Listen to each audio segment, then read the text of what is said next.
I'm going to return to the final words of the text piece that led me to being here tonight.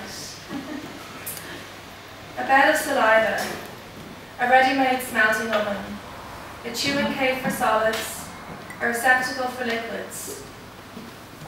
In the reverse direction, words, utterance, statements, calls, questions, reflections, formations, secrets, inventions, sounds, screams, muffles, whispers, shielded, guarded, quietened, sealed, zipped, ordered, silenced, censored, ephasic, mute. So the piece ends in this quietened state, a muteness, and kind of forcibly so. I want to take these final lines and consider them a beginning, something to work back from, a kind of unquietening.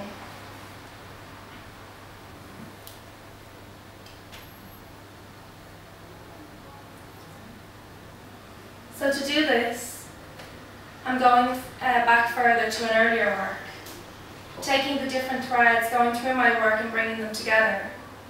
Not to fuse them together, but rather to weave them together like a loose plait that you don't tie or put a bobbin in. So there's still movement there. It leaves things open to perhaps lead off somewhere else if needs be, or just stay in this in-betweeny state.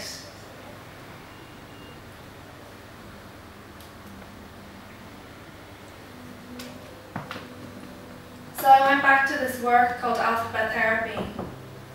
And in this piece, the character is putting words in their mouth. And as this goes on, it gets more uncomfortable. It starts to come back up, kind of bily, a bit pupy.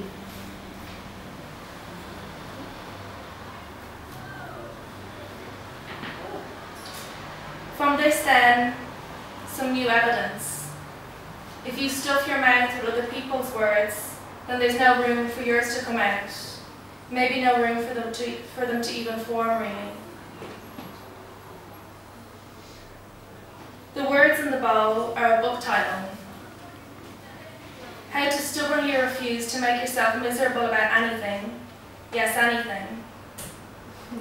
And I chose this book title at the time for its sensationalism, its prescriptiveness, and this kind of bizarre promise that if you tried to adhere to, would obviously lead to some more issues.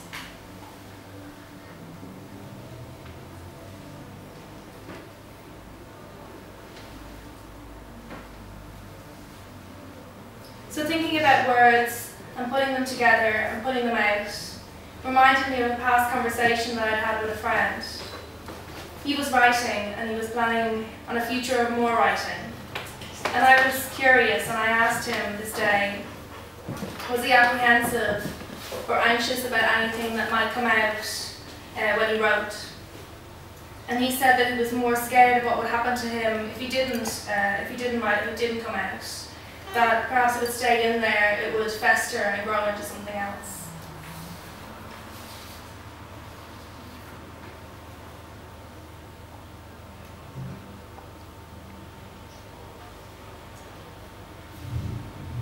So there are lots of ways of storing and compartmentalizing things. And I started to think of other things that lead to all sorts of different kinds of silences, some specific factors that cultivate hidden histories.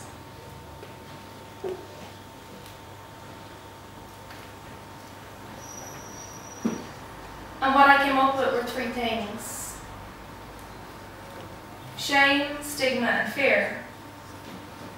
And I thought that if we were to take these words and acronym them, because we like to acronym things these days, we would get this massive capital SSF. And if you then tried to say it, to make that sound, you would get this kind of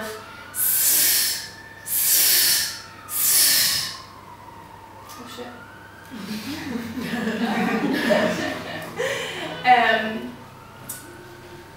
Really angry and aggressive.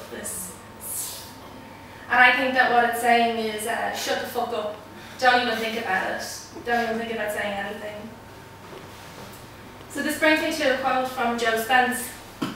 And she was talking about documentary photography but I think you could insert other forms of making and communication in here. And she says, documentary photography, so insert whatever, in its most critical form is usually a method of petitioning those in power, or is used to change public opinion, that notice be taken of something which needs to be attended to, which is being ignored.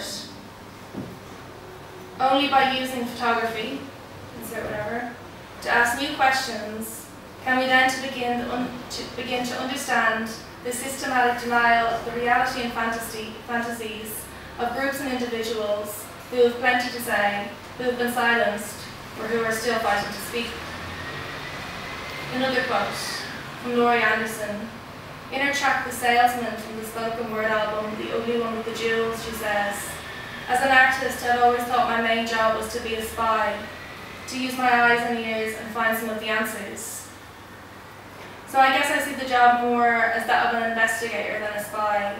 It's a little bit less covert, but with similar motivations, looking for the clues and everything. So going back to the book title and the title as a beginning, the first meeting point you have with something, the title becomes a thing in itself. And yesterday I read that a name or title should never trap a thing. It said that we need to exercise great care and respect when we come to name something. We always need to find a name that is worthy and spacious, which is the opposite of when titles box something in. So, I recently made a video work, and it was made of a series of vignettes brought together to form one piece. And in one of these sequences I was talking about illnesses and conditionings even, that have their official titles, but I decided not to name them directly. Instead, I described them in terms of how they were playing out. Conditions that led to loss of memory and other ways of becoming exiled from the self. And this non-naming allowed for something to be unresolved. It lacked the closure of a title, and so required a kind of disclosure for anything to become resolved. So opening up these lines of inquiry, taking these different threads and starting to fold them over each other to see where the connections might be. And you can't really know what sort of patterns will emerge, but that it's less a conclusion, more an unfolding, a revealing, and going with that.